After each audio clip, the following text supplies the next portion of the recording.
kept pushing on, but then you went too far. When your ship has sailed and all your dreams are lost, everything is wrong, you feel like it's your fault. Just remember, I will be there for you, baby. Remember, there's nothing out there to get you, don't forget it. When life throws lemons, just call me.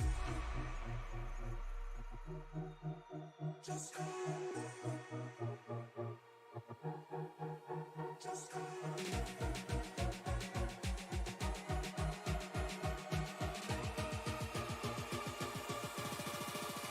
Just call me.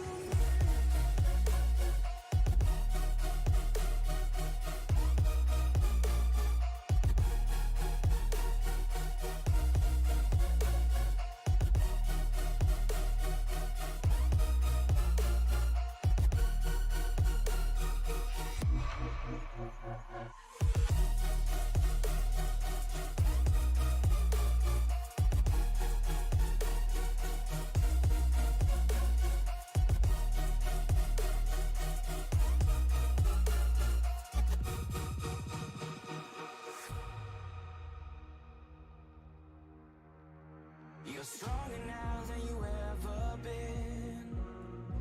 You gotta leave now, it's time to catch the wind. You will climb up high and look through the clouds.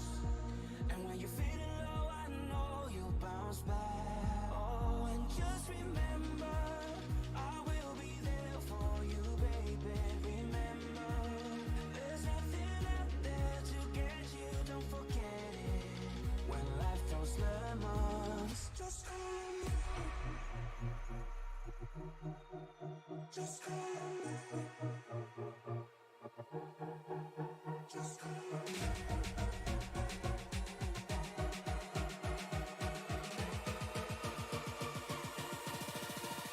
Just call me.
Good evening, race fans, and welcome once again to Sim Racing Media. Tonight, the drivers of the Western States Racing League get ready to take on Richmond Raceway as we head off into the short track portion of the schedule. Mike Timoni up in the booth along with me is Liam. Liam, man, how's it going? I'm doing fantastic. I'm ready for some short track action here at the Action Track. It is an action-packed night, and we appreciate you spending some time with us on what we know is a very important night. It's great to have you guys here, and great to be at the Action Track here in Richmond. Qualifying just getting underway. We're going to get some looks at who's going to be fast, who's going to start up front.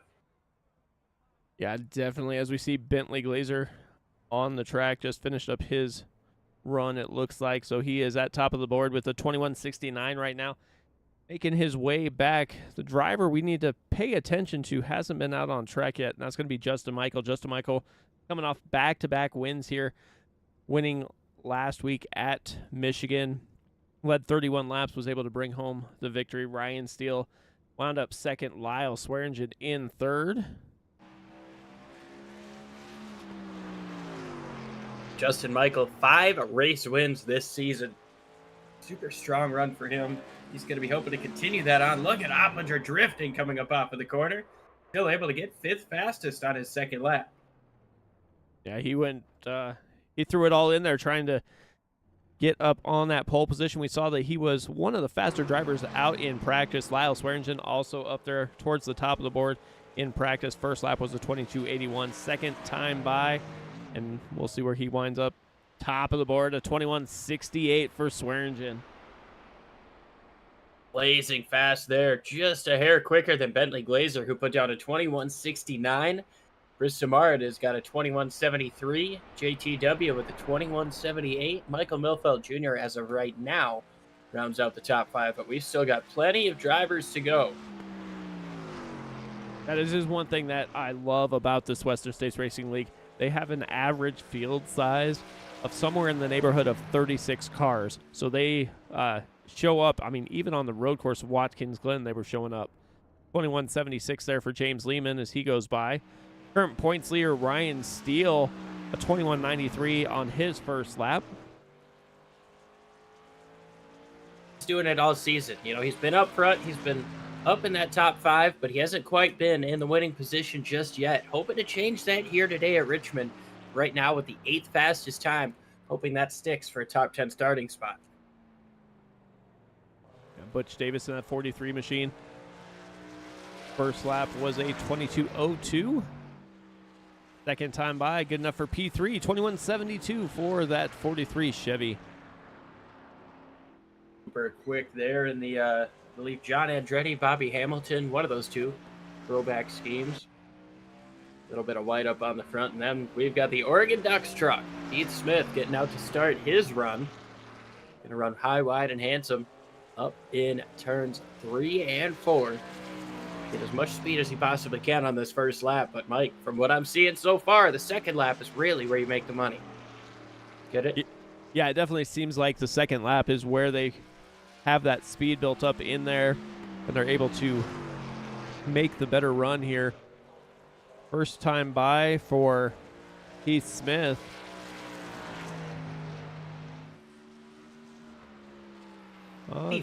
Good first lap.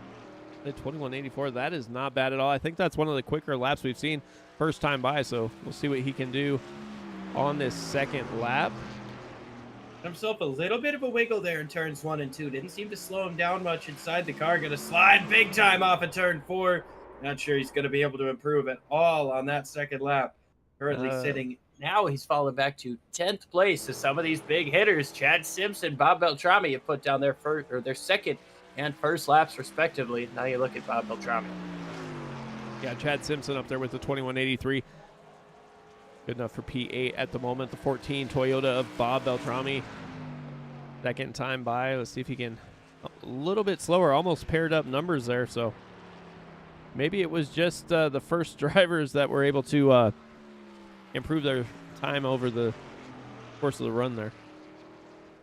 Well, I know it doesn't really make a whole lot of difference. You know, we've only got 4 minutes left in this session, but as the sun keeps going down, this track's going to keep cooling down.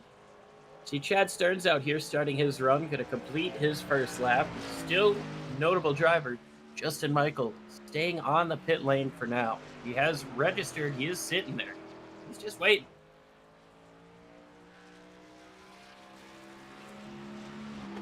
Stearns just inside the top 15 on his first lap at 21.94. We'll see if he can improve his second time around. Looking pretty stout, just a hair loose coming up off of the corner. It's going to improve a little bit. 21.93. I got several drivers here with the 21.93. Brian Barnes, 21.90, jumps up to P12.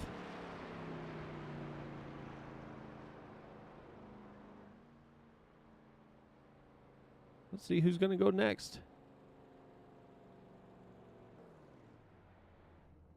Justin Michael sitting there in that 87 Toyota. Still about 3 minutes left of qualifying with about 22 seconds per lap. These guys can wait until about 8:40 to make sure, maybe a little bit later, maybe 8:50 in terms of time completed in this session in order to make it out there and get enough time in for a final run. You see the Viagra machine of Wayne Fleet working his way out.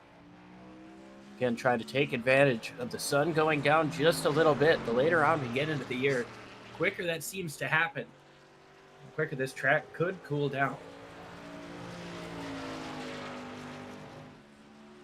We'll see what these guys can do with the track temperature below that 80-degree mark. Wayne Fleet. I think he's running a little bit slower than some of the other drivers we've seen out on track so far.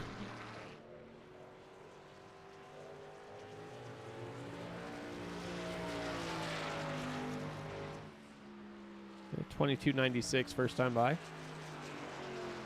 Doesn't really seem like he's pushing that truck too hard right now. He's not super high up in the points at the moment, so it's not a driver we expect to be pushing super hard here throughout qualifying.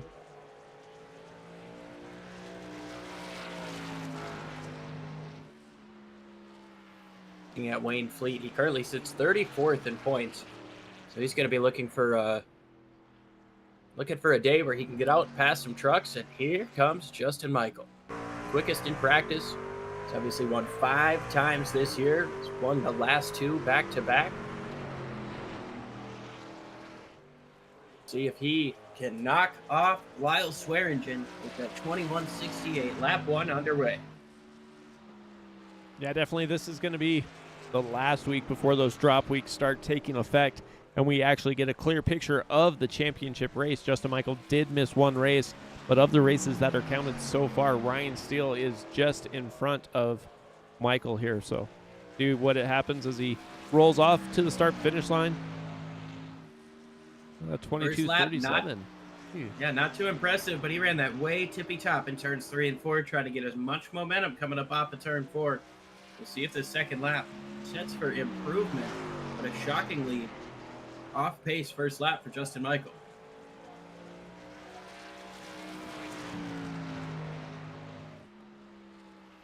He's gonna skyrocket up to the top. Front row for Justin Michael, second place here in qualifying. Just 10 seconds left in the session. That's gonna about do it for us. Justin Michael couldn't quite get the pole away from Lyle Swearingen, but let's not take anything away from that blazing fast lap put down by that Toyota Tundra, driven by Lyle Swearingen. Yeah, definitely. These guys came out and they put on a show here in qualifying. We still had about 10 drivers that didn't take a qualifying lap, so they'll start at the back and work their way through the field. Let these guys get headed to the grid, and we will bring that up here. Lyle Swearingen, of course, going to start on the pole. Justin Michael just to his outside. Bentley Glazer and Butch Davis make up row number 2. Row 3, Chris Sumard and James Lehman. Justin T. Wilkinson and Michael Melfeld Jr. make up row number 4. Row 5, Chad Simpson, Bob Beltrami. Pulling off P11 is going to be Heath Smith with Matthew Opplinger just to his outside. After that, we see Brian Barnes. He's got Chad Stearns to his outside in row number 7. Chevy and a Toyota make up row number 8. That's Ryan Steele and Matt Sisler. Chris Walker and Dan Brasington make up row number 9. And Charles Woods and Earl Weaver round out the top 20. Christian Bishop and then Julian Ritchie round out a 6 Chevy train here in qualifying, back to 22nd. And it goes to Andy Werica in a Toyota and Wayne Fleet in a Ford. Justin Burns and David Weaver with the bow ties make up row 13, and Barry Phil, Charlie Widener, row 14. Keith Hobda and Jai Baxter round out your top 30. Darrell Scott, Todd Miles, Scott Kukas, James Campbell, Fred Williams, Rick Modrich, William Fletcher, and Keith Kelman. We're waiting on arrival to the grid. Keep an eye on those guys.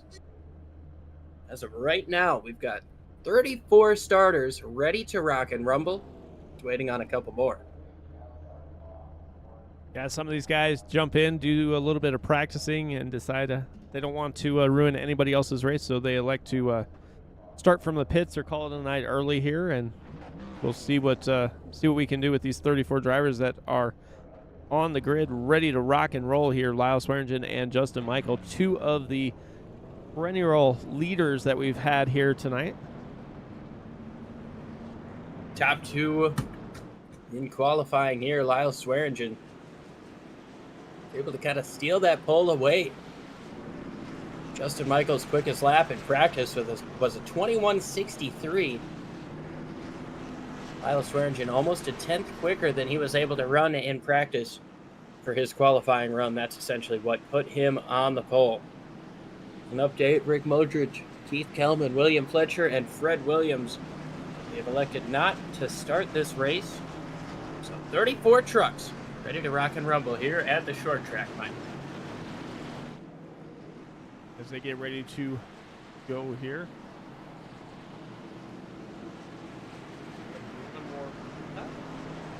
Yeah, let's forget about that. We get 2 pace laps at a track shorter than 1 mile.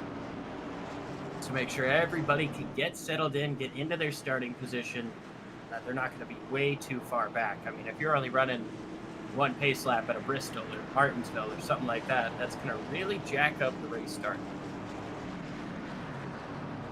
Definitely.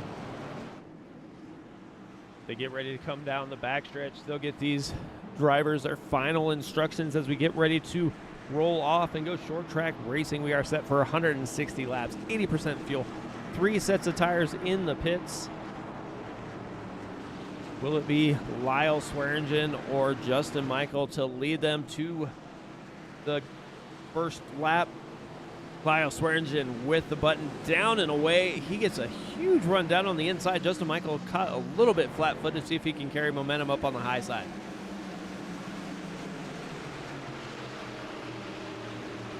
Able to keep some momentum rolling up on the top side. Swearingen gets a little bit loose, and that's going to allow Michael to get a little bit of an advantage going into the 3rd and 4th turn.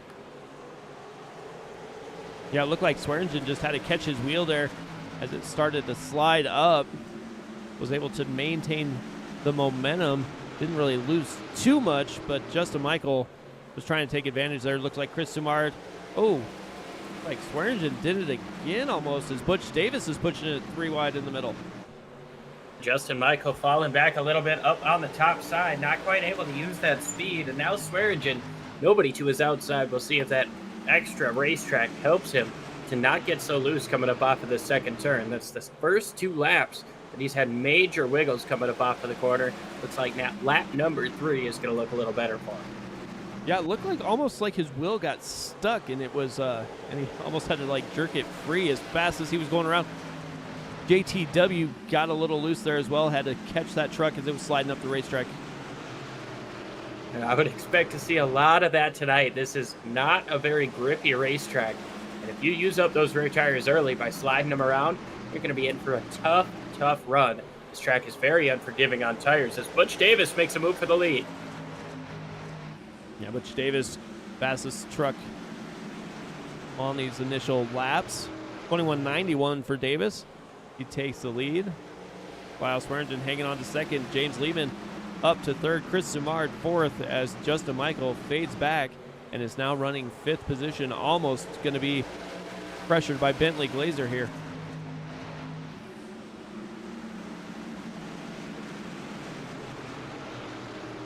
Now Swearingen stuck up on the top side. James Lehman trying to take advantage of that. He's going to move into 2nd place momentarily. The outside lane working a little bit better off the corner exit. These drivers just really struggling on entry in the middle. Yeah, entry, James Lehman has the advantage, but coming off of the corner, Lyle Swearingen gets a little bit better run off. Lehman's going to clear him here, and Swearingen goes back to 3rd. Yeah, I know I say it all the time, but being able to use up all of that racetrack coming up off of the corner is a huge benefit to these drivers. When you've got somebody up on your outside, you've got to pinch your line lower, use more steering input, use the throttle differently. It can really upset the truck. It can really get you loose if you get on the throttle too much too early, or if you're not used to that steering input, it can really unsettle that truck. Yeah, these guys have to be really careful running side by side like that, Mike. Yeah, it changes everything you do when you're driving the truck that way. You got, looks like Heath Smith, Matthew Oppinger kind of battling here as well. Chad Stearns and Matt Sisler side by side. Bob Beltrami getting passed by Michael Melfeld Jr. there. We're starting to see, I know it's only lap 9, but we're starting to see some of these guys struggling on corner exit. Bob Beltrami, not super great there coming up off of turn number 2, and I know we saw Lyle Swearingen slide wide a couple of times. That cost him some time. Here comes the 51 down to the bottom. That's Matthew Oppinger in different colors this week, rocking the Sprite Toyota Tundra. Smiley face incorporated across the banner there. And max velocity being represented by that Oregon Ducks Toyota Tundra. As up into the wall goes Millfeld and Bob Beltrami. Looks like Beltrami potentially followed that 155 into the wall, but Millfeld seemed to have a little bit more significant contact. Heath Smith got a little loose there coming off the corner as well. Looks like Opplinger carried a little too much speed as he slides up the track. Just a little bit too much, but nothing he couldn't handle. Still side by side here, though. This is a battle for the 10th position. Heath Smith wants it. Bob Beltrami has it.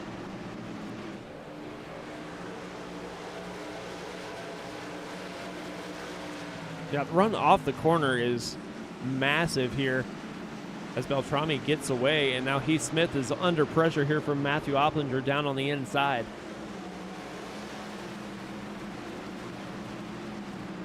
Almost touching there as they come into corner entry. It's a huge entry there by the one truck up on the top. Drove it in deep on the top side, and I think he might have had that position across the line by a skosh, but that's not going to be very kind to the tires throughout the course of this race. No, they're using up the tires quite a bit the more they're sliding on this track. Opplinger back a little ways. Now Heath Smith's going to try and go to the high side of Beltrami.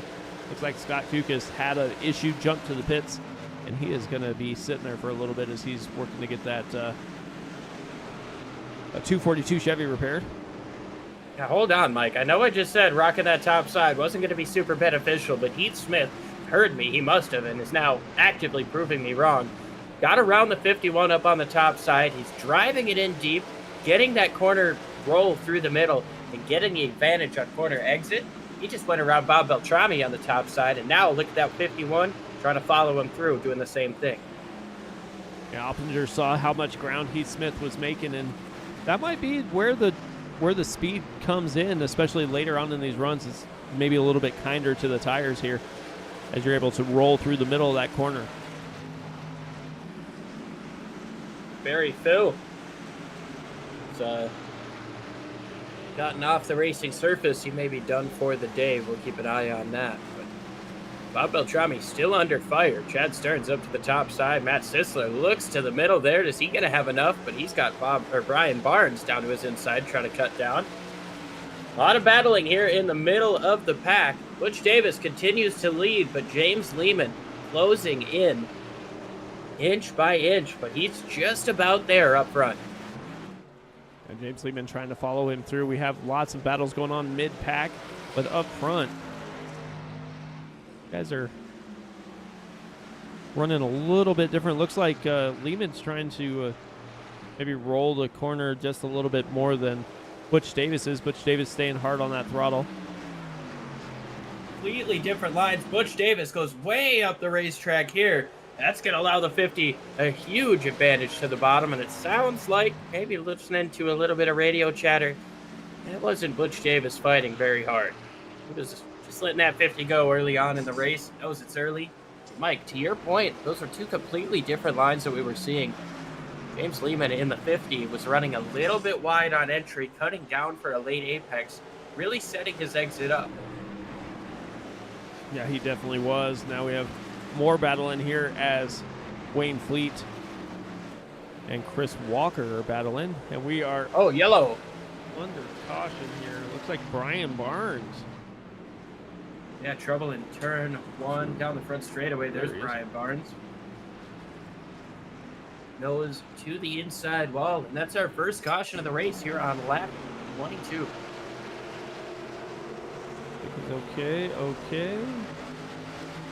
Oh, looks like Beltrami came down just a little bit there. Oh, that's a hard hit.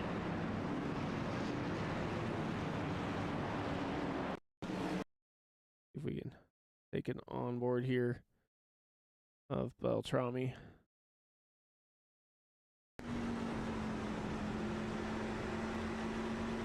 Looks like he almost hits that outside wall. Oh, yep. Yeah, it was just kind of looks like they're sliding down with them. There was no steering input to go down into the 25. It just kind of Nope, just kind of went kind that of brought direction. him down off the wall.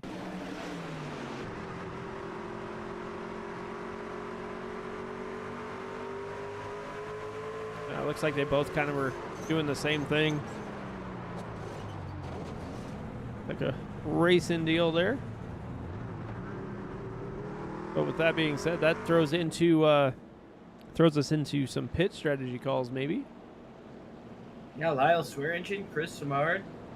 They came down. Obviously, Beltrami is going to have to come down after that.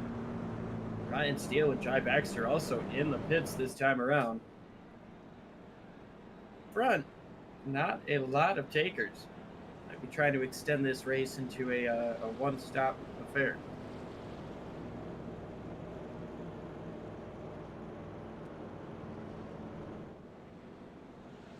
Let me go take a look here, see. Ryan Steele did come down, so that's the driver I usually go to look to here to see what the strategy might be, if there might be a fuel strategy here. Yeah, he's coming down. This is his second pit stop.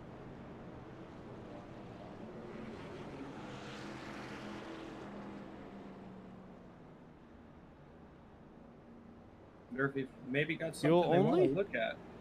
Like fuel only there.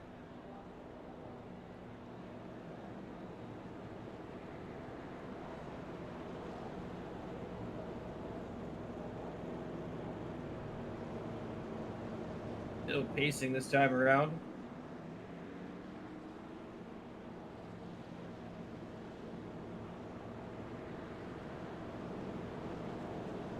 James Lehman over Butch Davis, Justin Michael in third, Bentley Glazer fourth, Chad Simpson rounds out the top five.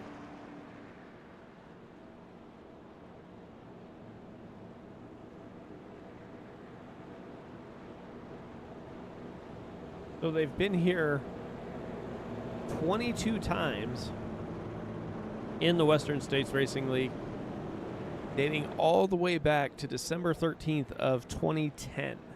They've had 17 different winners.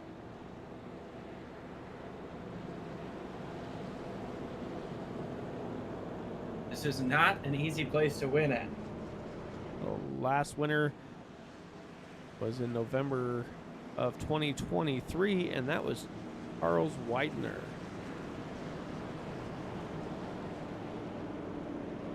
Charles Widener currently sitting P20. P21 maybe in that number 30 Toyota. Might be tough for him to defend his crown from back there, but he's got a long way to go to get it done. Still 134 laps when we take the green flag. Long way to go here. Some strategy calls potentially coming our way with these drivers who hit the pit lane. See what we got as the pace car makes that hard left turn. The drivers into the Geico restart zone. Green flag is out in the inside lane. Gets a strong restart. Yeah, James Lehman with a huge jump there. Butch Davis, Justin Michael side by side. You have Bentley Glazer and Chad Simpson also side by side.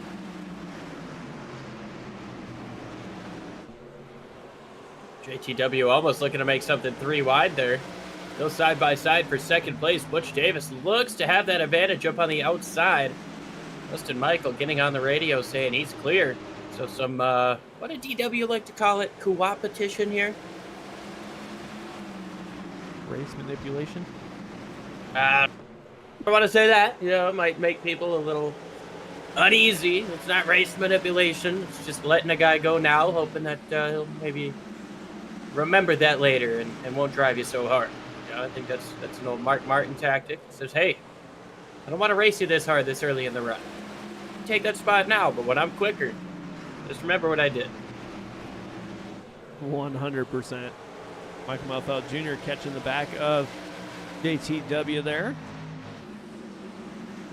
JTW, no stranger to victory lane. It was just last year, I believe. Not last season, but last year. He was up there with Justin Michael, though both of those two were at the top of the leaderboard in terms of wins. JTW right now sitting in 6th place, just outside the top 5.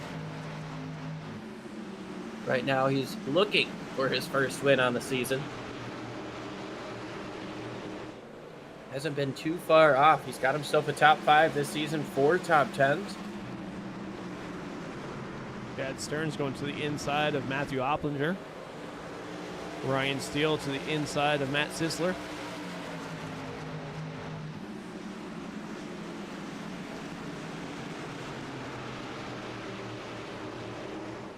Sisler rocking the Celsius colors this week. Kind of surprised he didn't bring the Detroit colors after the whooping they put on Green Bay.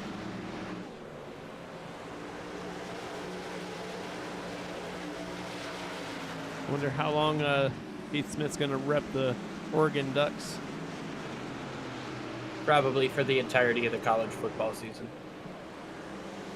Ryan Steele making a move down on the inside of Stearns, and here comes Opplinger looking to the inside. He's going to almost force that nose in there.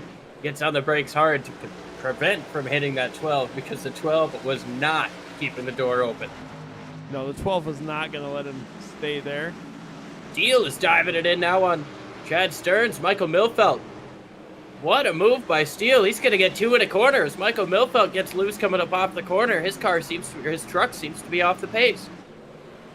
Yeah, Ryan Steele's making some moves up here.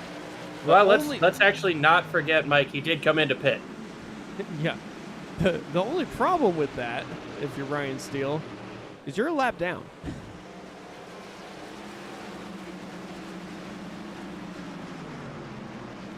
I mean, Brian Barnes is the first car a lap down. You're not even the first car a lap down, but he is making some gains up here as he goes to the high side, gets around Justin T. Wilkinson there, looks to the high side of Chad Stearns as well. I guess I'd be interested to find out if he had some damage to get repaired there. I didn't see any major contact that he was involved in, but you know how short track racing goes. You get hit in the wheel the wrong way, that can knock your toe out. Ryan Steele, he took an extended pit stop that last time, ended up losing his lap like you mentioned. He's actually multiple laps down. Oh, yeah, he is.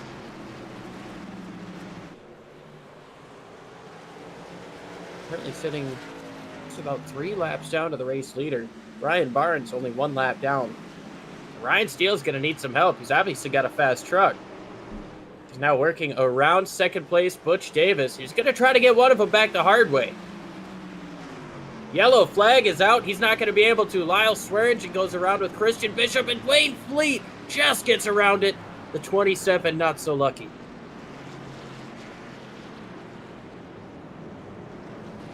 So Ryan Barnes is going to get the free pass. Ryan Steele is going to be thinking, you guys couldn't have waited a lap. Yeah.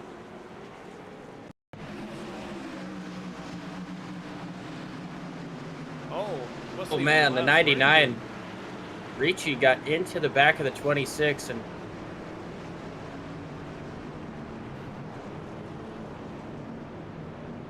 unfortunately 26 overcorrects. I thought he had it saved there, but He gets it back under him and then he must have thought he was going around again and cranked it back right. Wade Fleet does a great job at 27. Can't quite get slowed down in time. Darrell Scott gets a little piece of that on his left front. He was slowing up a little bit there for Matt Sisler.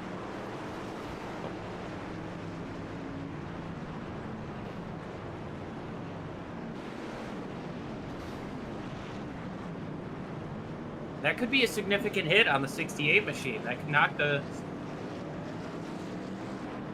toe out a little bit on the right front. A lot of drivers pitting. Yeah, look at that damage there.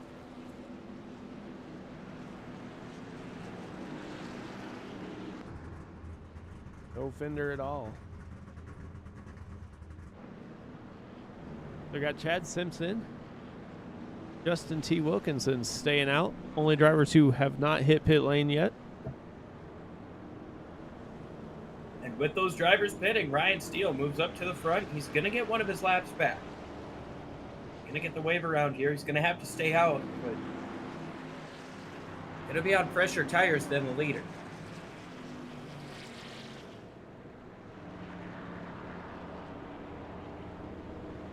Unfortunately for him, drivers like Lyle Swearingen, Daryl Scott, they've gone down a lap.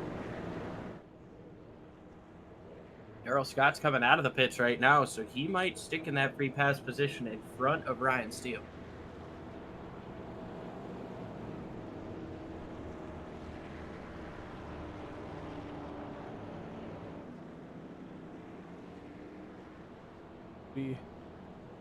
It'll be close. He does have a fast truck, though, so he should be able to race around at least Scott. I don't know so much about Swearingen. Swearingen's had a pretty fast truck, too, but it is damaged. We'll see how much time he's... I mean, he spent a minute in there, but I don't know that he got it completely fixed.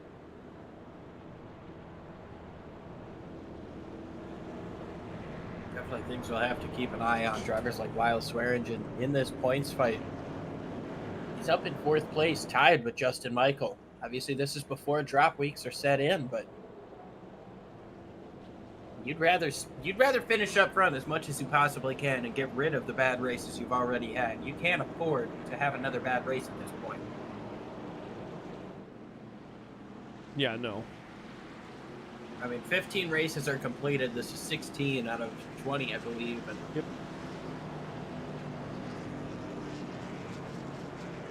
Yeah, there's no time for mulligans. Not at all.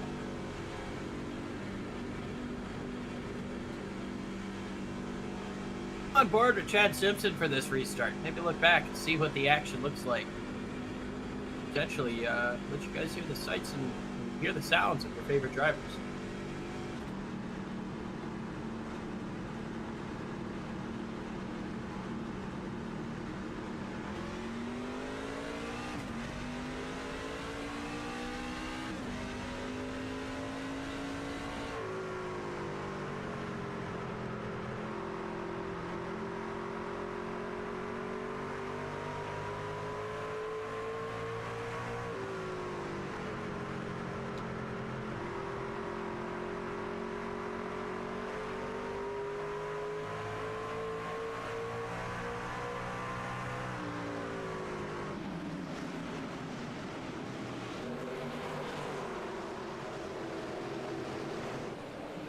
Oh, we got action mid-pack there as JTW bounces off the wall. He's going to be able to keep it going straight, but the old tires not working for Chad Simpson. Chris Samar had made that earlier pit stop on the first caution. He's going to take over the race lead, but James Lehman just behind him, who came in under that most recent caution. He is closing in a hurry with 17 lap pressure tires. Chad Simpson, big deep dive into turns 3 and 4. Justin Michael's going to be able to take advantage. And just Michael taking advantage of that deep dive. Chad Simpson on the high side. Butch Davis going back a little ways. Chad Simpson, though, hasn't pitted yet, so we'll see what he can do once he does decide to come down pit lane. Might be just thinking one stop and he'll be good, and we'll have to worry about pitting the rest of the way.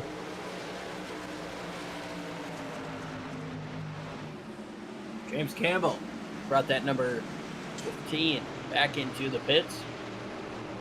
To get some more service done on that. That puts Ryan Steele up to 29th. Daryl Scott up to 28th.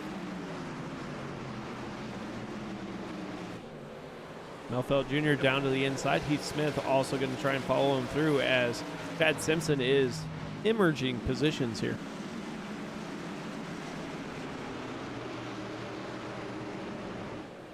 Yeah, he's going to want... Well, I'm not sure what the best case scenario for this 42 is. Probably going to want to wait 20 or so laps before he gets a caution, maybe come into the pits and have that fresh tire advantage. But Michael Milfeld goes big time sideways down the front straightaway. Inside wall contact, he's going to get stopped. We stay green. It looks like he was able to stay off the track, jump to the pit lane, so we are staying green as Lehman got a little loose there. He's out to almost a second lead, though, over Justin Michael now. Yeah, Justin Michael able to put himself back into second place here. Fresh tires for mostly everybody up in the top 5. Chris Samard back to 4th place on those older tires, 17 laps older than the rest of the drivers around him. Butch Davis just behind. He led some laps early. James Lehman leads. He's got 3 wins on the season. Wants to make it a 4th. He wants to get up and tie Justin Michael. Big gaggle of cars here coming up off of turn number 2. Matt Sisler trying to figure out where to go around Charles Widener and Charles Woods. Charlie Widener. Remember the driver who won last time we were here. With the Appalachian State Mountaineers, number 95 truck. I'm sure there's some teams that don't want to hear that name too often. He's making that outside work. Oh, into the wall. Charlie Widener and Matt Sisler followed him up into there. I don't think there's much damage to either one of those guys, but something to keep an eye on is now Sisler moves up to the outside. Widener gets a little bit loose. Sisler, almost a little bit of contact between those two down the back straightaway.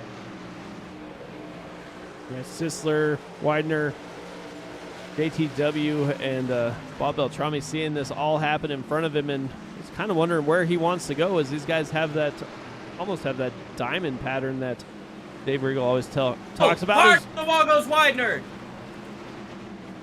JTW's in it, so is one of the Weavers. Oh, and Ryan Steele gets heavy impact. Ryan Steele trying to avoid it, gets back. Oh, I mean, that is terrible for Steele.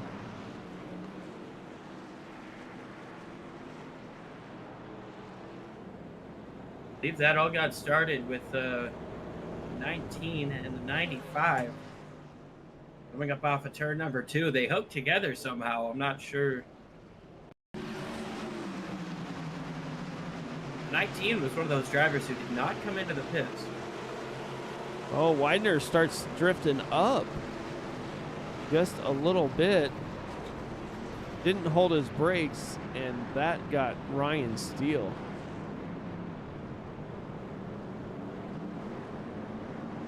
I mean, Justin was kind of pinching down there. He wasn't given a whole lot of room.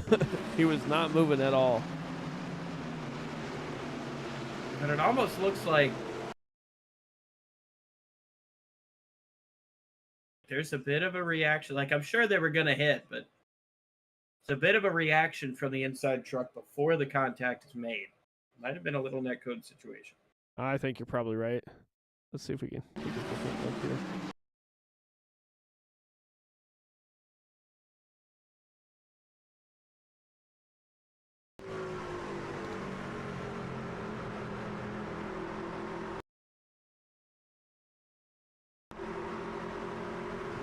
Yeah, a little bit.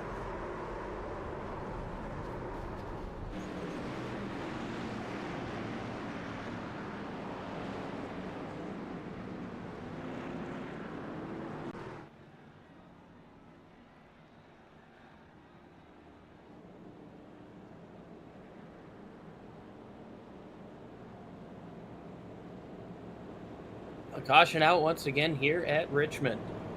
James Lehman is the leader over Justin Michael, Butch Davis, Chad Stearns, and Bentley Glazer in the top 5. Well, with that being said, let's take our first commercial break here and thank some of our sponsors, and then we'll get back to racing here. Won't miss anything. We'll go side by side. If they come back green before, you won't miss anything.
lights should be going out on the pace car as we get headed down the backstretch one more time here.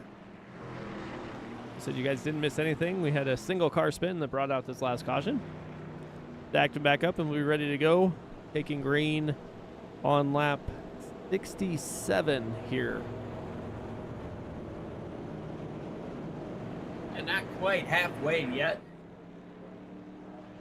Getting close though. These drivers antsy as the lights have come on. The sun has gone down. Mike, am I noticing a little bit of damage to the right rear of that 50 truck? Yes, I do believe you are. Let's see here. Doesn't seem to be hurting him at all, but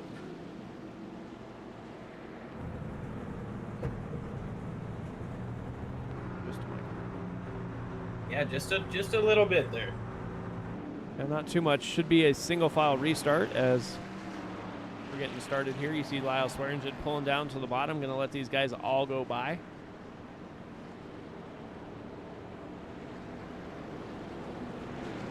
It never feels good to be at the tail end of a single file restart, but rules are rules. Quick caution means we've got to do it again. This time, single file. Green flag is in the air. Lehman slows him down just a little bit. Everybody spread out towards the back of the pack, but the top 10 stay pretty close. Yeah, top 10 are stacked up pretty well. Justin Michael, Butch Davis, Bentley Glazer, Chad Stearns. Chris Sumard going to the inside of Matt Sisler.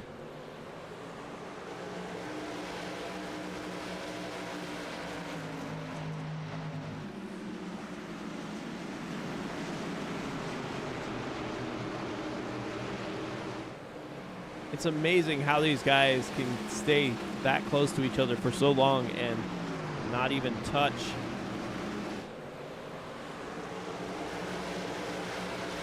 Sisler and Samard got within just about a foot of each other. They're going through turns 3 and 4. As you were saying, these guys do a pretty good job of not touching each other. Sisler doing a good job right there of pushing that 77 down, getting the run coming up off of the corner. It's going to be good for 8th place right now. Now we see Chad Simpson to the bottom side of Bob Beltrami. Getting her done. Bentley Glazer trying to get his nose dirty along with Matthew Opliger. Yeah, Chad Simpson elected to stay out the longest. Made his first pit stop on lap 56. And now he is trying to work his way back up through the field. Oplinger, Heath Smith can't get away from each other as they cross over each other. Heath Smith down to the bottom this time. Now, I would expect that to work for a little while there for that 42 truck. We saw how beneficial 17-lap pressure tires were on that last long run, or medium-sized run. That was with Chris Samard staying out, falling back just a little bit. It was quicker than those guys who didn't take tires, but it'll be interesting to see what Chad Simpson can do on these fresher tires right now. Working in the 11th position, works his way into the top 10.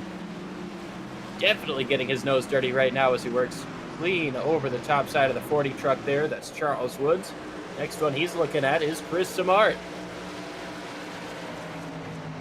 That goes down to the inside of Chris Samard. Samard has been really quick when he did have those fresher tires. He pitted on lap 22, was able to work his way to the front and lead a couple laps here. But now Chad Simpson is looking to take over that spot. Lap after lap, he is quicker than the race leaders. Not by much that last time around. It was a 22.18 to a 22.13, but got to bear in mind that the 42 was making a pass there. Chad Simpson looking good right behind Matt Sisler. Meanwhile, Matthew Opliger in the 51 Sprite machine. I saw something just disappear. Todd Miles looks like he has an issue there. Try to keep you posted on that. Matt Sisler does not want to give this spot up. He wants to try to get around that 51 first. Chad Simpson, big run coming up off of 2. A little bit of a slide. He's going to dive down to the inside. Yellow flag is out for Todd Miles.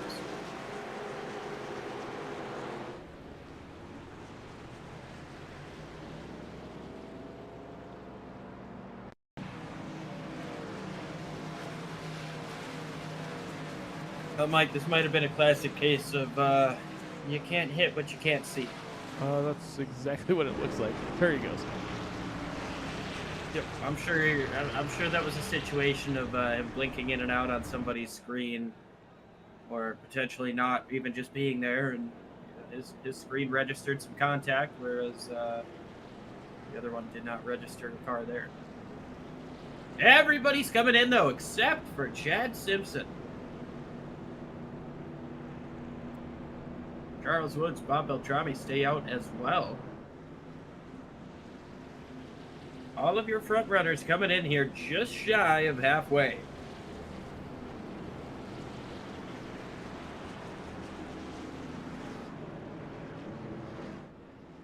And look who just cycled to the front.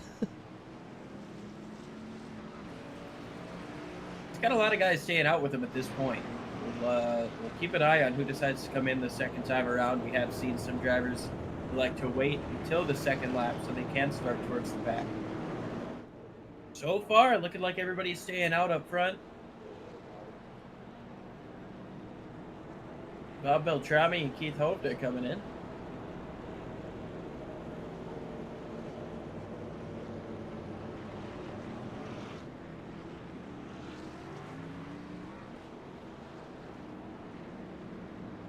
Once again, from all of us here at Sim Racing Media, we can't thank you enough for tuning in tonight on what is such an important night, at least in the United States of America.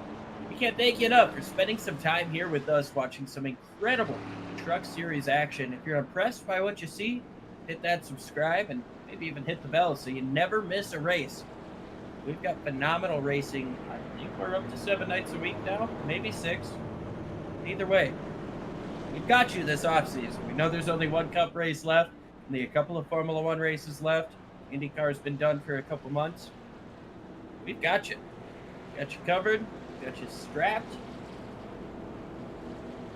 Stick around for the winter. Maybe a little longer. It's going to be a good ride. That Sim Racing Media promo was brought to you by Premier Racing Setups.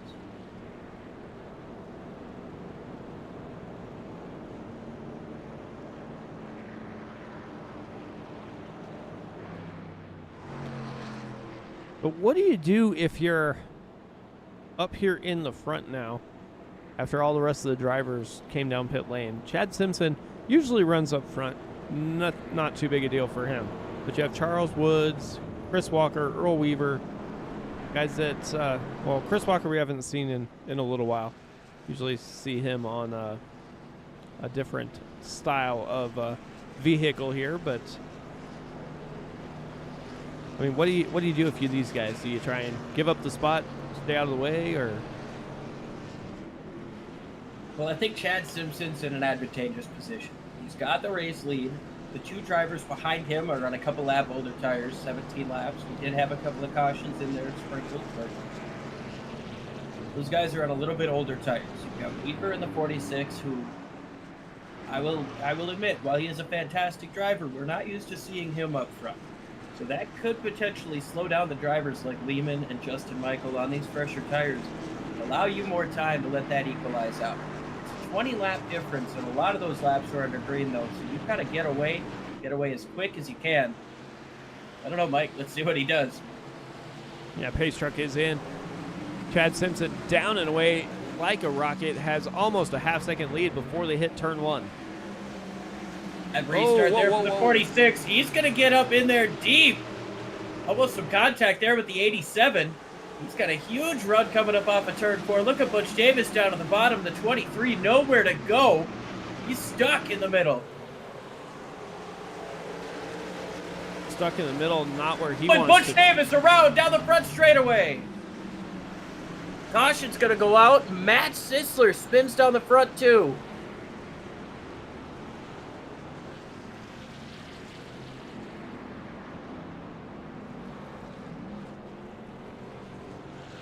Start to heat up here on the short track. The sun goes down, the temperatures go up, and these sparks are going to fly as high as these lights up above the racetrack.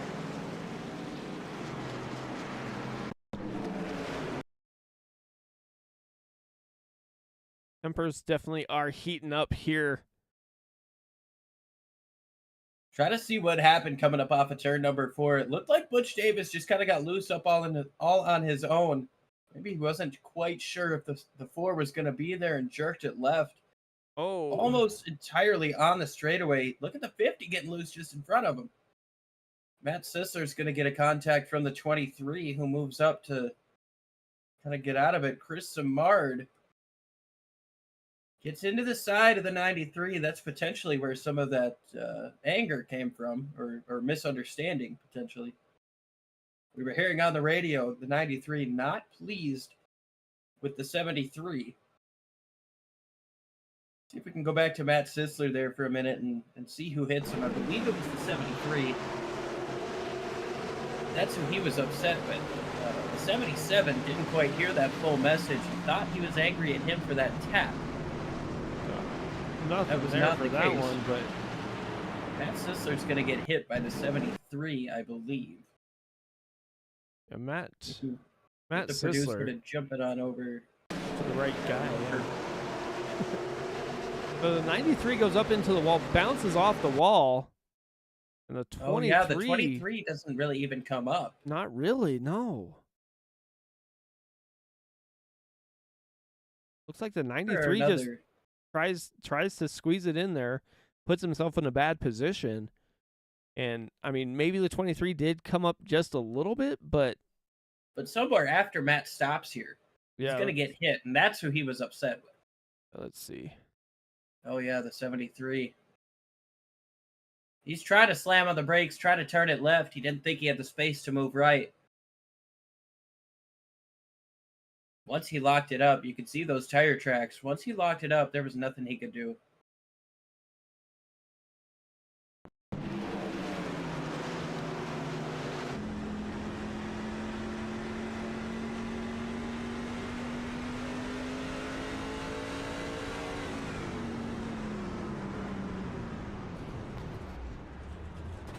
Yeah, he didn't know he had the space to move up.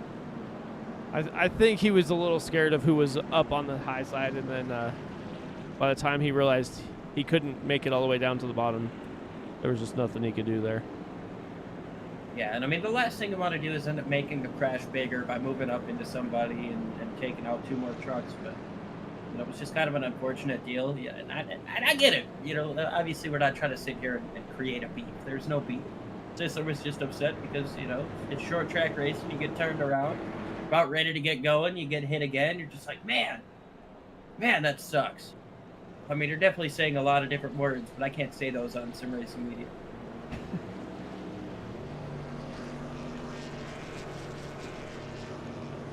Lights are off on the pace truck. Chad Simpson going to lead him down again. He's got Charles Woods to his outside. James Lehman and Justin Michael on fresh tires just behind him, though, in row number 2. Big shout out, though, to car number 40, or truck number 40, on the outside. I know it's a little bit of strategy, but he's up 17 spots from where he started today. It's a good run. Good run here on lap 87. He's going to try to keep that up with his track position. We'll see what this restart shakes out of the tree. Yeah, the Dr. Dabber machine's going to have to get going just like he did before. Waits about halfway through the restart zone. He's down and away. Lehman's staying with him, though, this time. Lehman's got good tires, and with that position, starting inside row number 2, Justin Michael already to the inside of the 40 truck. He's going to lose that position to Bentley Glazer, and the 40 is getting swallowed up. Chris Samard all the way on the bottom, making a 3-wide move. Gonna try to drive through. Not a whole lot he can do. Sideways is Opplinger. Almost hits Samard. Still 3 wide down the front straightaway. Samard, Opplinger, and Heath Smith, and Charles Woods almost making it 4 wide. Heath Smith. Contact. Heath Smith trying to stay off of the 40, gets into Bob Beltrami. Everybody stays going the right direction, loses a little bit of time, but we stay green. And that was some amazing driving here in the Western States Racing League. Lehman moving down to the inside for the race lead. Look who's making back to the inside. Justin Michael was able to get around that 4 of Bentley Glazer. He's going to try to follow through to take away second place. And all of a sudden, it's looking like our top 2 winners. No, caution's out. Andy Werica.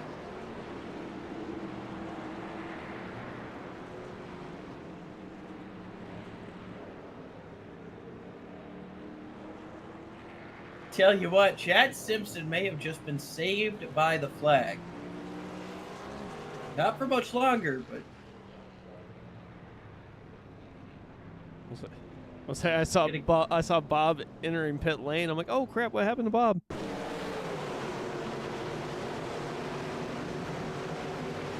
Bob has a problem coming up off the turn. Oh no! Whoa!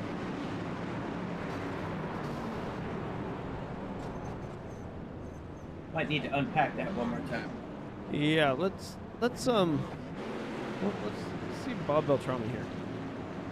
I know I've got my expert analysis. Beltrami might have gotten penalized or something. He likes to come into the pits. He's going to come right down in front of Weaver. Oh, there's contact between the 46 of Weaver and the 73. That's what got him turned silent. 46 came down as the 73 was coming up. Oh, Big time loose for both of them coming up off in the corner.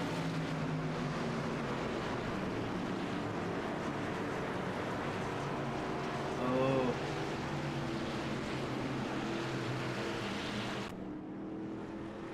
So when the one truck got loose coming up off of turn 2, made contact with the 14, that put the 14 at a 12x, which results in a drive-through penalty. Let me double check what the Actually, I think it's a stop and go penalty. Is it, Mike? Or is it a drive-through? I think it's just a drive-through, but nonetheless, when Bob Beltrami made his decision to come down pit lane, he came down pretty quickly there in front of the field. Well, I'm not sure if he knew that the 16 was going to be right where he was. It was definitely close, but I almost want to say that the 46 and 73 was pretty unrelated to that. Oh, it was unrelated. Yeah, they both just got loose, and then they were trying to gather it in and made contact. Brian Barnes was kind of in the wrong place at the wrong time.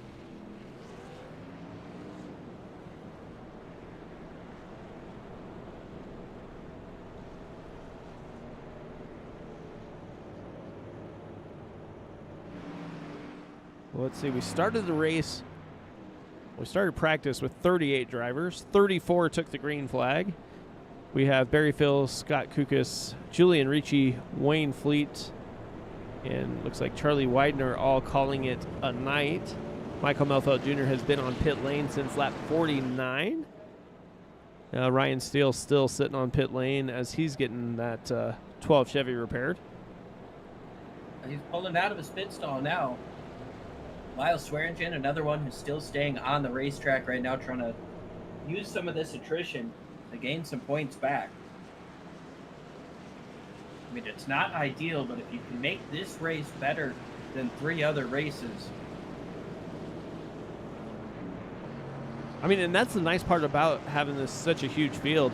I mean, if you can have a few guys have some bad days and, you know, finish 5 or 6 points up, you never know what's going to happen in the rest of the races. No, I mean, you really don't. But what I do know is that the pace truck just made a hard left turn, and James Lehman is into the Geico restart zone. The field's in his hands. Green flag back in the air.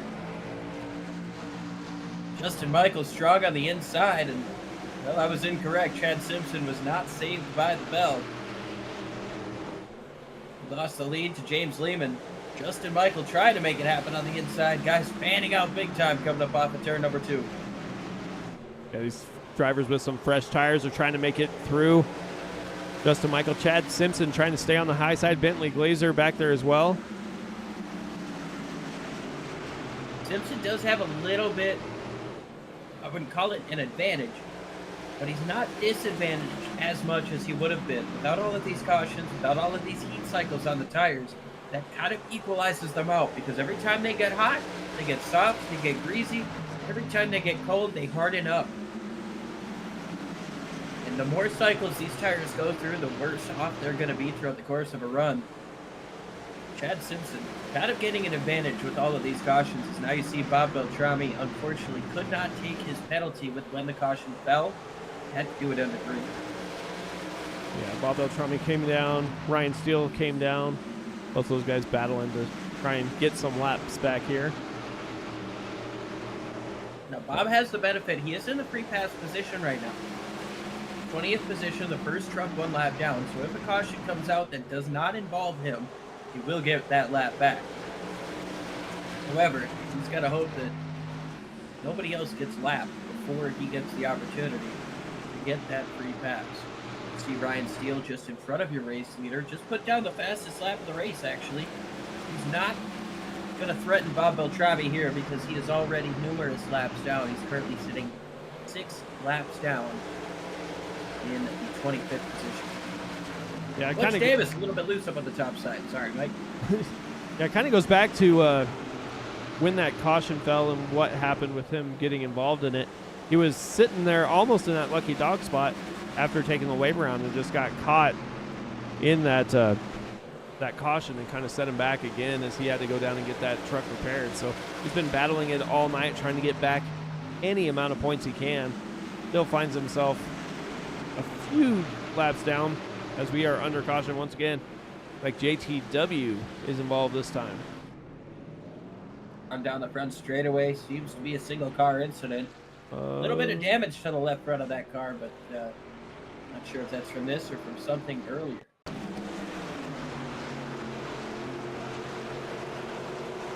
He's already kind of sideways. Oh, yeah, that's where the damage came from. What a job by Lyle Swearingen. All right, we got to take a look at Swearingen here. Yeah, we do. Get that on board, roll the truck.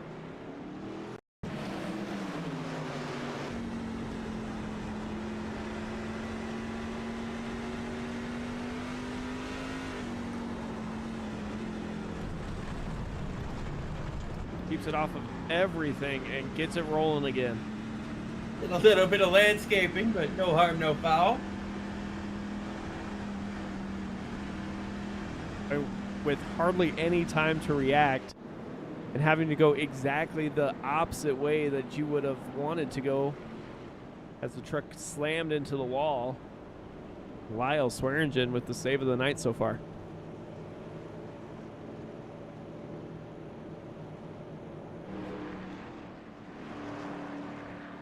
Well, the caution is out once again here, just past lap number 100.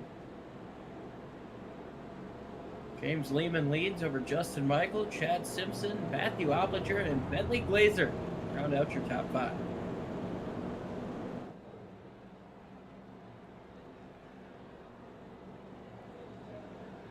Tim Burns, Brian Barnes, and Christian Bishop all coming into the pits this last time around. Brian Barnes going to try to get out in front of this pace car to not go down another lap.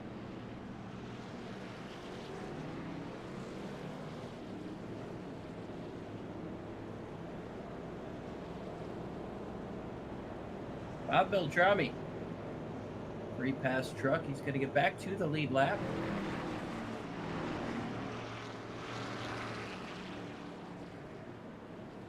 Bob Beltrami got into the right place at the right time there. Yeah, almost bailed out by the quick caution there. He had to serve his penalty under green flag conditions. So if that caution would have waited until he got onto pit lane, then it would have counted. But since it happened before he went on pit lane, you cannot serve that penalty under yellow. He had to wait until the green flag came back. Served that penalty. He got out right behind the leaders. Well, he got himself a fortunate caution. He's going to be able to restart on the lead lap, just in front of wave around drivers and the drivers who were involved in the caution, or if he got a penalty under this caution flag. Looks like he should be restarting in 16th, Bob Beltrami. But it's Lehman, Michael, Simpson, Obliger, and Glazer up in the top 5.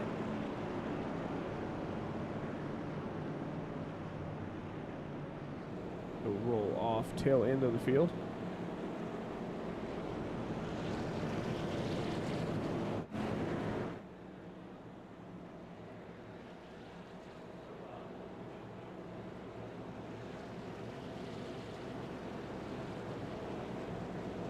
So the drivers here at the Western States Racing League get a couple nights of short track racing, as after being here at Richmond, we will head to Bristol.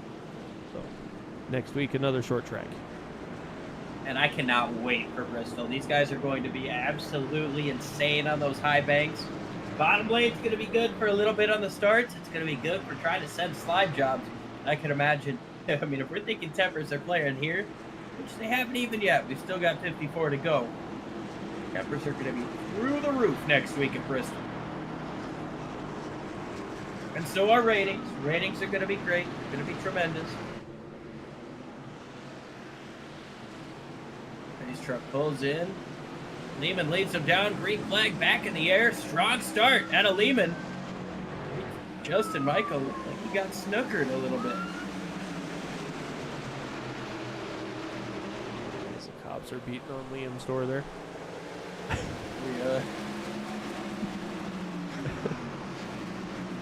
Chad Simpson, Oplinger side by side.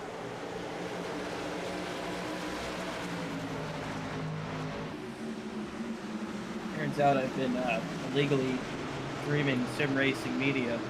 That's why I am being talked to by the authorities, as Chad Simpson got loose there. If you want to watch sim racing media, the best way to do it is actually on YouTube. It's free. You don't have to illegally stream it, have the cops come after you like they are me right now. Go ahead and just hit that subscribe button and even hit the bell. If you hit that bell, you get notified. Every time we go live, we've got fantastic racing all throughout the week.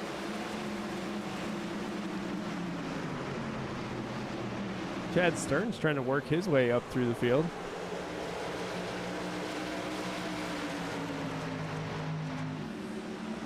Chad Stern's doing a real good job. It's up 7 spots from where he started, but it's been a relatively up and down day for him. We've seen him up into the top 5. We've seen him as far back as outside of the top 15. As now, there goes Chris Tamard around!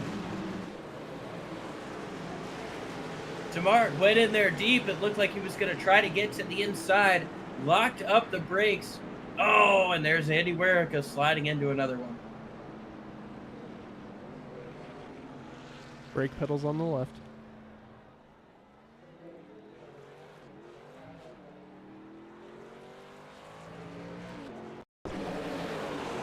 There you can see Chris Samard go clear out to the wall. He's going to drive it in deep. And he gets almost... I think he might have even touched the 05 there, but...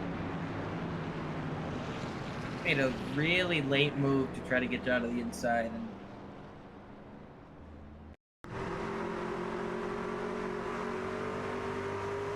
I was always told, if you can't say nothing nice, don't say nothing at all.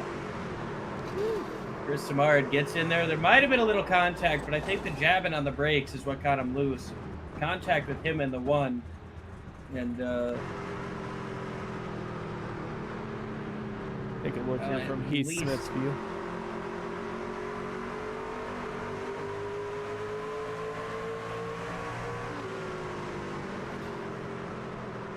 Yeah, if he hit that 05, it was after that truck was already loose. Yeah.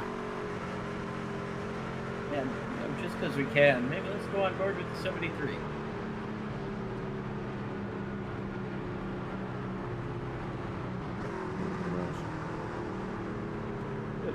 Where'd you go?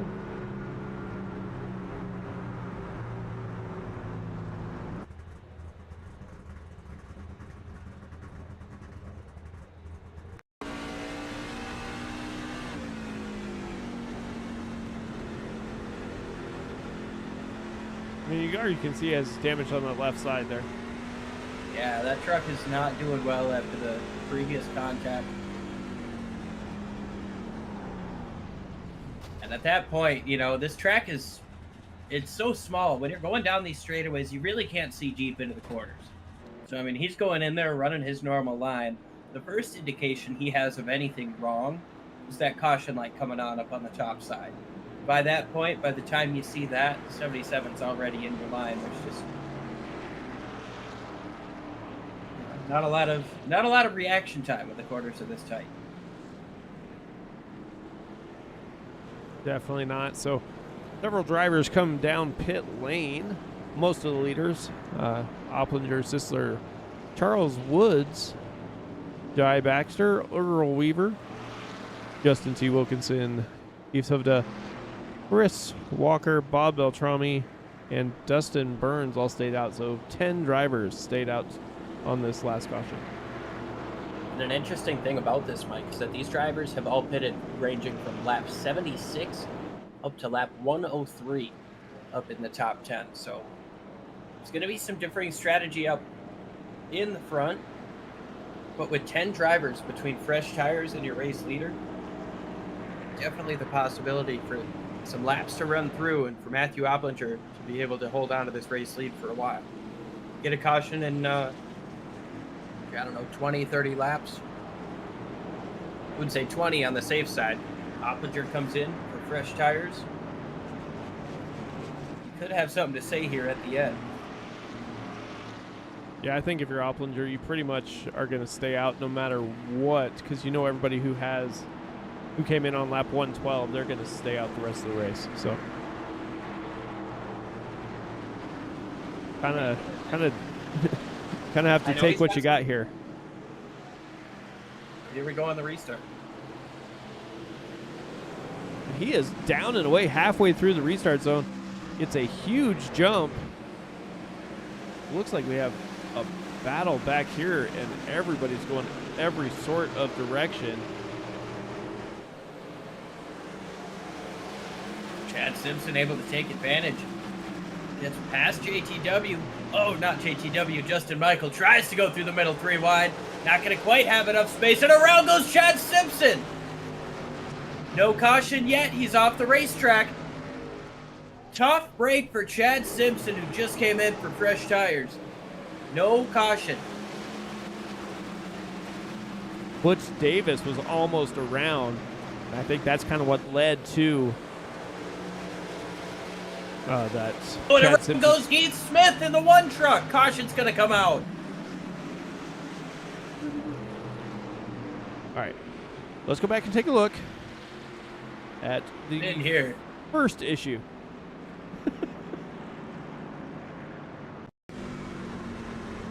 I tell you what, Mike, the later on we get into this race, the more it seems like Christmas morning in the sense that there is a lot to unpack. All right. Didn't see much there. Back, take a look from the chopper.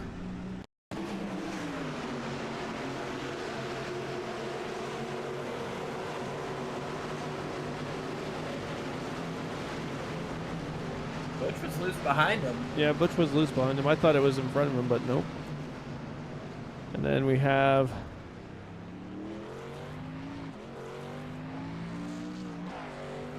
Heath Smith in the 1 truck.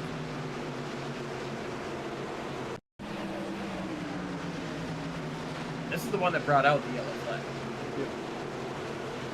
So this is what you're talking about. You see Butch Davis down in front of him. 1 truck just does a quick 360 and keeps on moving. How does that bring out the caution, but the other one didn't? Because by the time Chad Simpson got fully around, he was off the racing surface. iRacing will only call a caution if the car is around on the racing surface, which is why Michigan is so frustrating for a lot of drivers. See a lot of guys getting contact up off of turn 2, spun down to the inside. Don't always see that caution.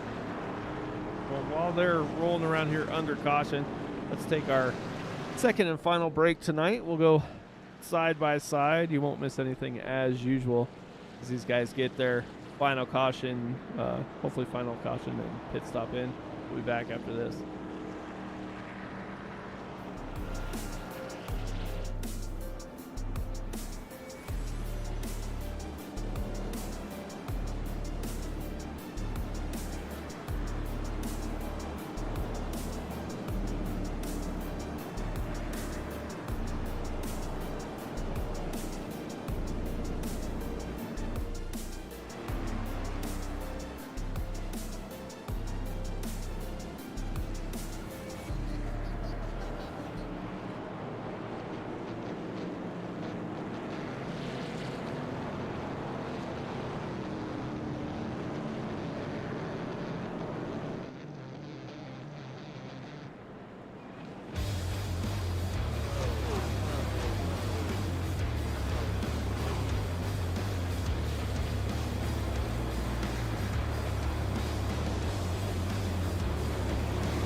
Back at it once again here in the Western States Racing League, live from Richmond. Didn't miss anything as Jai Baxter in that 5 Toyota takes the lead here. Matthew Opplinger in second.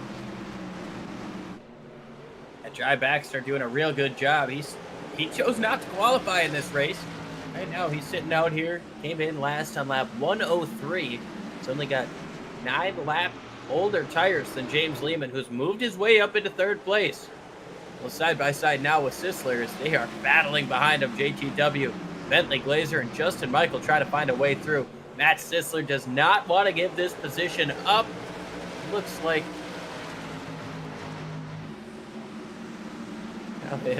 he's going to put up quite a fight. Yeah, James Lehman trying to battle back on the bottom side. Early in the run, this seems to work pretty well as they're side by side. Almost touching is the 93 and the 50 there. Bentley Glazer sitting back going, please do not wreck in front of me. On the front straightaway, advantage to Lehman, and getting into turns 1 and 2, he's going to be able to hold on to it. Sisler now fighting with Bentley Glazer. Doesn't quite get the run he needs coming up off of turn number 2, but he's going to dive it into 3 to try to keep next to that 93. Not quite enough coming up off of turn number 4, but he's going to keep his nose down low, the shorter distance. Glazer's going to get his nose in there. Justin Michael trying to figure out which line he wants to be a part of. He is trying to get back to the front. Glazer working that bottom side really well coming up off of the corner. We've seen the outside get a little bit of a run, but Glazer defending it nicely there. He just tries to work clean and green through on the bottom. Doing a nice job as turn 2 advantage. It rears its head just a little bit for Sisler, but now look at Sisler drive it in there on the outside. Not quite able to hold on to that position. Bentley Glazer gets cleared. Opplinger, he's got some company. Opplinger now is going to have James Lehman right to his inside. Opplinger last came in on lap 76, so a considerable tire advantage for that 50 on the inside. Like I said, I think Opplinger pretty much made his bed here as he elected to stay out after that last caution when everybody else came in, but he is holding on fairly well as James Lehman is getting pinched down on the bottom, having to stay and roll that yellow line. Much easier to roll the bottom in turns 3 and 4, although that time it seems like Opplinger was able to stay with him. He can stay next to him through this quarter. He's going to be good, but no, Lehman's going to be able to work up to the top. It's got 3/4 of a second between him and the race leader, Jai Baxter. Yeah, Jai Baxter loves seeing this as they're battling behind him. Bentley Glazer closing in on Opplinger as well. Got to give a huge shout out to Jai Baxter too. He's not somebody that we talk about a whole heck of a lot throughout the course of this season. He's doing an amazing job right now holding on to the race lead. He got a pretty good restart there. He made a pass under green for the lead and got away to a good margin. Right now, those pressure tires behind him are closing in about 2/10 that lap. Oh, a little bit of contact. Glazer and Opplinger get together. Yeah, Opplinger's trying to squeeze down as much as he can. He knows he's on older tires. He knows he's a little bit slower than these guys, and he's just trying to hang on here. The harder you make them work on their tires, the less fight they're going to have. But how long is Bentley Glazer going to sit and allow this? Oh, Michael down to the bottom. Contact. Bentley Glazer big time sideways. Can he keep it straight? Justin Michael said, enough of this crap. I'm going in. Glazer keeps it straight. Justin Michael saw all of that going on and said, hey, I want by.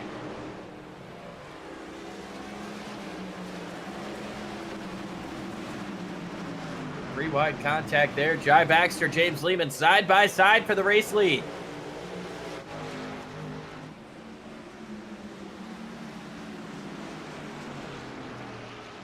Baxter sends it in deep. He's going to try to utilize that run up on the outside of turn 2. It's a little bit loose. He noses out front down the back straightaway. Turns 3 and 4 has really been the bread and butter of that 50 truck. Can he get clear coming up off of the corner? Well, not quite. I think one more set of corners. He should have it. Yeah, that 50 machine is just quicker on the bottom. Justin Michael trying to go down to the inside of Opplinger there as well. Still side by side. 51 was fighting with the Ford. He's not going to let this 87 off any easier. Look at Chad Stearns there in 5th place, closing in on this battle. They're one of those drivers who came in on lap 112. He's got fresher tires than the 51. Justin Michael was able to get clear there. Put him into 3rd place. He's about 1 1/3 seconds behind James Lehman with less than 20 to go.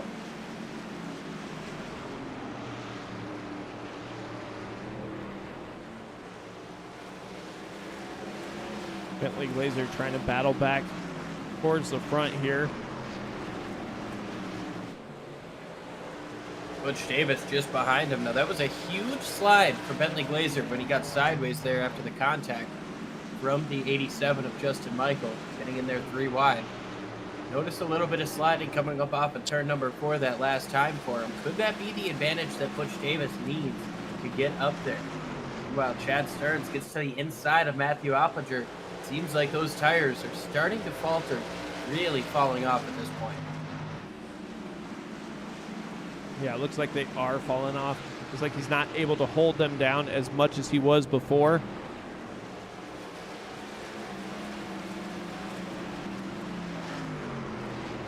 Stearns still not able to get through.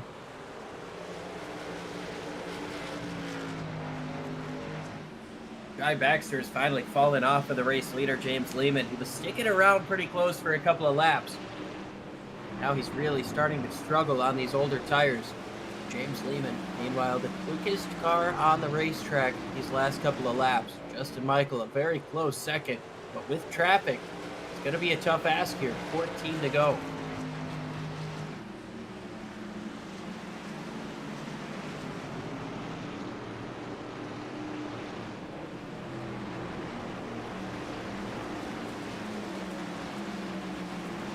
Time left to make things happen.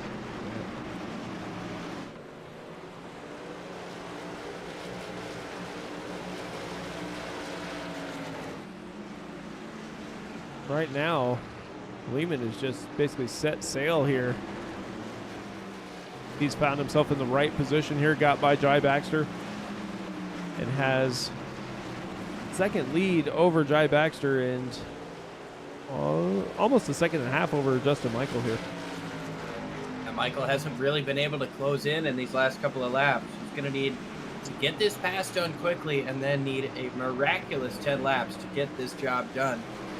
Otherwise, it's looking like James Lehman might be able to close in on that lead. He's looking for his 4th win on the season.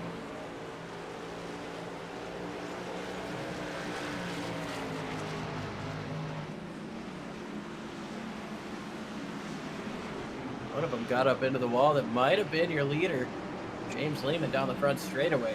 Yeah, it looks like a little bit, maybe. Both drivers able to close in.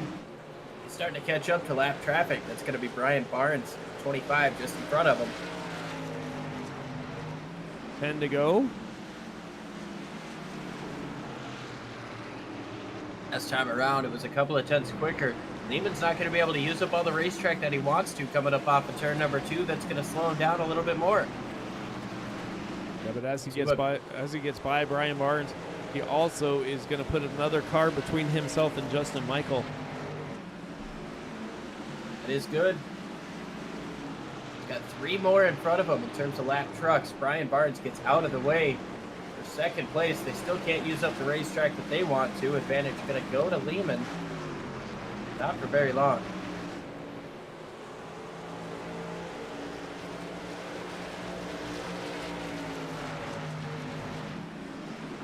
Eight laps to go, and things are far from over here in Richmond. Remember what happened here in the Cup Series. Just with 2 laps to go. Been able to get around another one of those lap trucks. Quickly followed by Jai Baxter in the 5. Justin Michael has a little bit of space that he can't use. Going to cost him some time. 9/10 of a second between first and second. To the inside of a lap truck goes your race leader, Lehman. He'll make quick work of that 13th. Yeah, trying to get around these lap trucks as quick as and cleanly as possible here. He knows every truck he gets by, that's one more that Justin Michael or Jai Baxter has to fight their way through. Jai Baxter closing in pretty quickly on Campbell as he gets to the inside, going to go by. And Scott's been running that low side when he gives up the positions. We'll see what that does. 9/10 of a second still with 5 laps to go.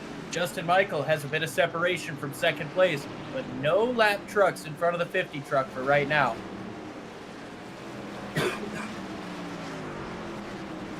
And the 50 has a clean racetrack up in front of him as he comes to get 4 to go this time by.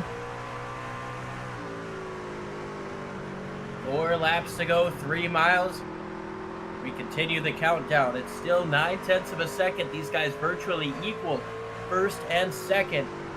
Not going to be enough. You're going to need a big send. You're going to need something big to go your way if you're going to catch up to that 50.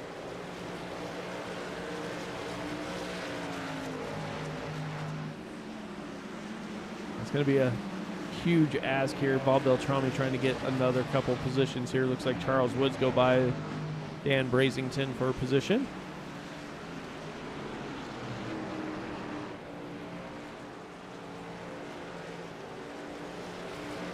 Laps to go that last time by. Jai Baxter a little bit quicker, but it's still not looking to be enough.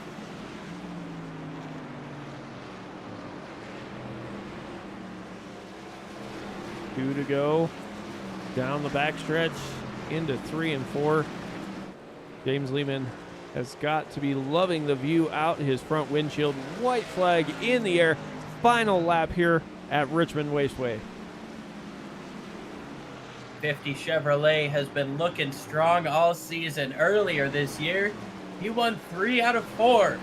Been a little while since he's been to victory lane, but he's got 2 more corners to navigate before we can officially say James Lehman is going to win at Richmond in the Western States Racing League. Second place, Jai Baxter, up 28 positions from a starting spot, and Justin Michael with another podium finish. Fantastic drive here at the end, and Mike, what a race through and through. Yeah, that was a heck of a race here.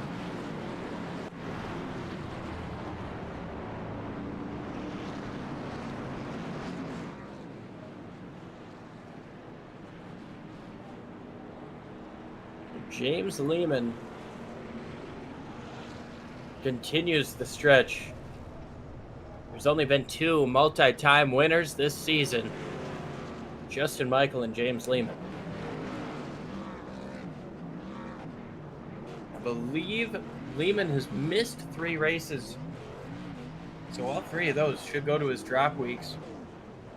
Once those start coming in, we'll see where he stacks up in this points field. But coming into this race, 9th in points. Fantastic job. Just get the win.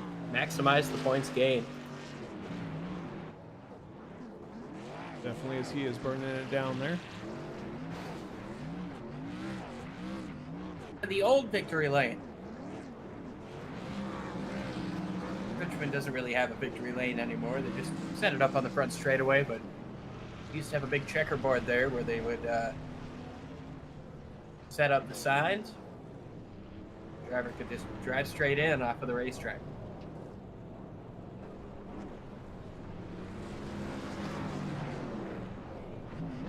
Well, we'll go ahead and talk with our 3rd place driver, Justin Michael. Justin, it's Liam and Mike up in the booth once again. How you doing? Good. How about you guys? Doing pretty good. We just watched an amazing race at Richmond. And, well, I'm sure your seat was great. I think ours was just a little bit better.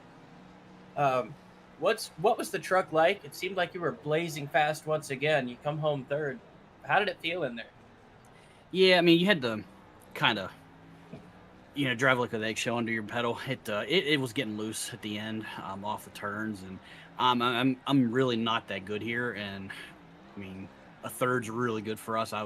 After a lot of the points contenders had trouble, I was just gonna kind of just ride around, hopefully to gain a bunch of points. And third, I was trying to get second there at the end, but it didn't work out. I just burnt my stuff up. So, I mean, it is what it is. We had a really good run, I think.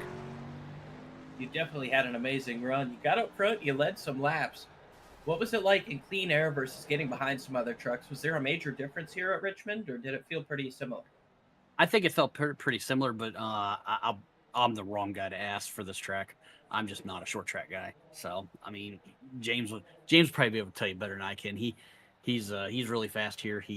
Anytime we race in a league together here, he always beats me.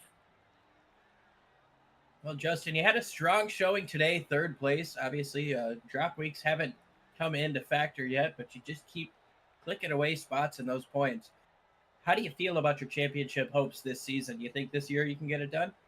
That's what we're going for. Definitely kind of points racing right now, especially tracks like these, just staying out of trouble. And once the drop weeks kick in, I think we'll be looking pretty good. And I know there's a couple tracks coming up that I like, and I think one that I don't. And I think we even have Talladega or Daytona in there too, that's a coin flip usually. So, but we'll do our best and try to stay up front. Some stuff, Justin. I know we talked to you a lot, but who do you want to thank for such a strong run here? You're back on the podium once again. Yeah, just all the Bandit guys out there, a good group of guys, and James for winning that race. And you guys really call a great race, so we'll go back and watch it tomorrow probably. And Scott Patton for Patented Paints for Peyton's awesome looking truck. And yeah. Bob for putting on the leg. We always appreciate that. And we'll see you guys next week. Some stuff, Matt. Appreciate you. Thanks, guys. All right. And now we're going to bring in Jai Baxter. Mike, I believe you've got him. Hey, Jai, Mike up in the booth, man. How's it going? Yeah, pretty good. Well, that was a heck of a strategy, deciding basically not to qualify. Start at the back, worked your way up to the front, pitted at just the right time, and we're able to bring home a P2 here. Was that kind of the strategy call when you first got in the session here? Well, I didn't really know if I wanted to race, so I didn't even join the practice until the very end, and I decided I'm not running for points in the truck side, so I was like, I'm not going to qualify just for a bit of fun. I didn't take my first set of tires until probably lap 80, 75, 80 or so I was like offset compared to most of the field on tires. I still had an extra set left at the very end there, so I was kind of hoping for a yellow with like 25, 30 to go. Didn't quite play out, but I still managed to hold on to P2, so, I got to take that. Yeah, it definitely looked like it. I mean, we hadn't seen you in a while, but you go up 28 spots. Do you just, I don't know, it seems like you always seem to find your way to the front here at some of these short tracks. Is it something that you're more proficient at, or just the way it kind of falls sometimes? I wouldn't say necessarily short track racing is my favorite type of racing, but I seem to have a pretty good go at it. The truck felt good here. It was a nice setup. It was like low, a bit loose, not too tight. It was like you could sort of use different lanes and move around. You didn't really get stuck in traffic. So no, it was a fun combination for sure. Definitely, man. Well, congrats on your second place finish. Anybody you want to thank before we get you out of here tonight? I think Bob, it's a good league. Everyone in here is good fun to race around with. Bob runs a nice league. I'd like to thank the driver of the 20 truck. He makes all my paints. He couldn't quite get a top 3. I think he finished 4th, so it's still a good run, but I'm sure he would have liked to beat me. But no, that's pretty much it. Definitely, man. Well, congrats once again, and maybe we'll talk to you next week. All right, no worries. Thank you.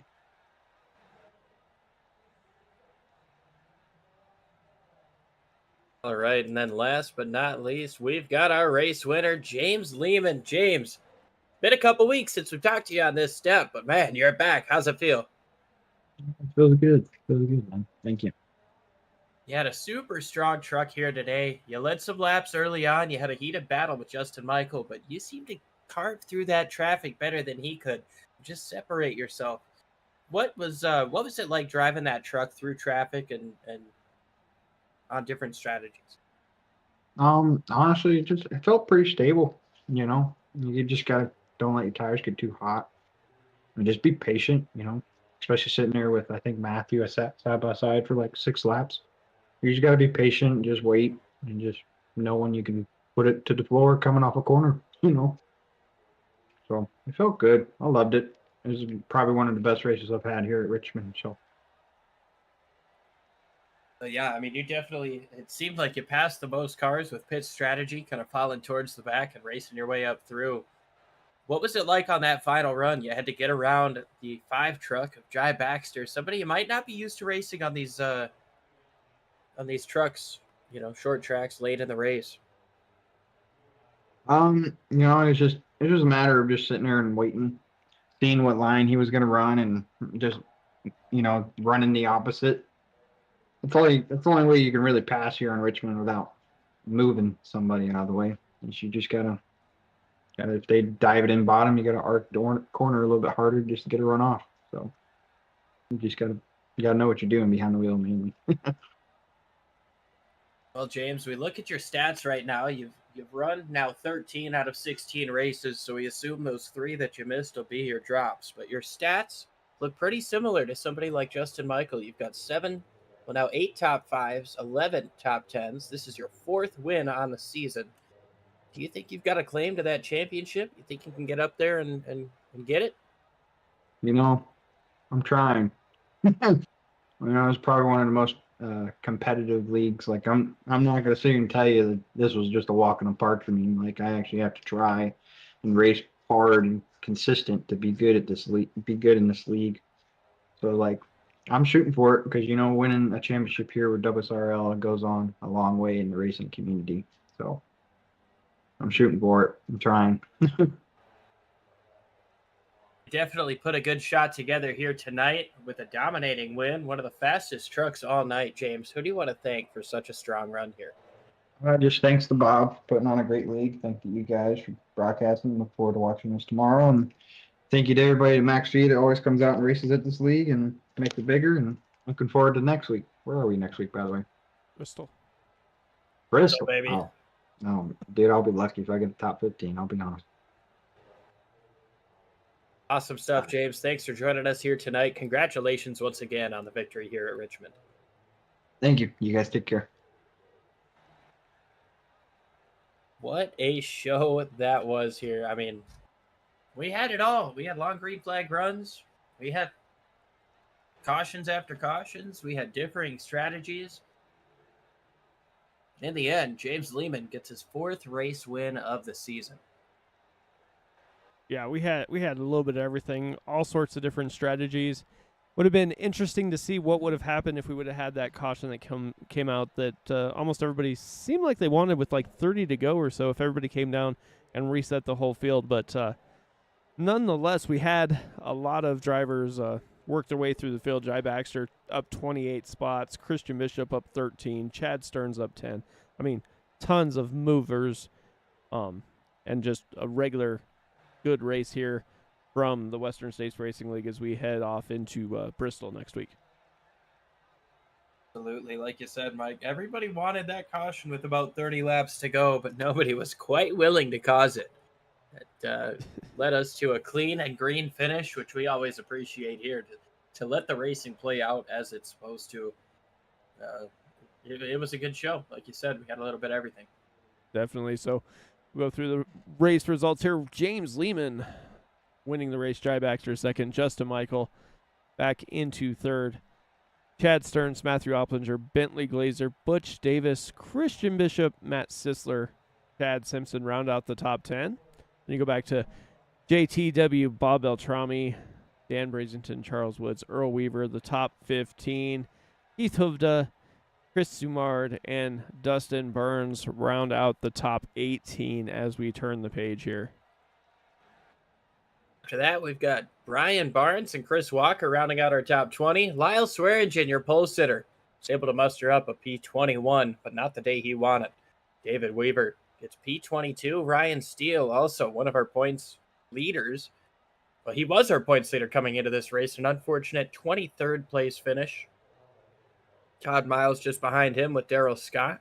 Then we've got James Campbell, Heath Smith, Andy Werica, Charlie Widener, Michael Milfeld Jr. round out our top 30. Wayne Fleet, Julian Ritchie, Scott Kukas, and Barry Phil round out the drivers who started this event. Definitely. So if this short track was not enough for you, don't worry. Next week, Bristol is on the schedule before we head off into, I believe, Las Vegas, and then have a bye week. So we'll see what these short track tempers come out of here in Bristol. It's been an absolute blast. These short tracks are always fun, and this is one of the cleanest racing leagues that we get to call, Mike. It's fun to watch them get down and dirty sometimes. Definitely is. These guys put on a great show. But with that being said, Liam, from all of us at Sim Racing Media, all the drivers of the WSRL League, look forward to seeing you next time here. Good night, everybody.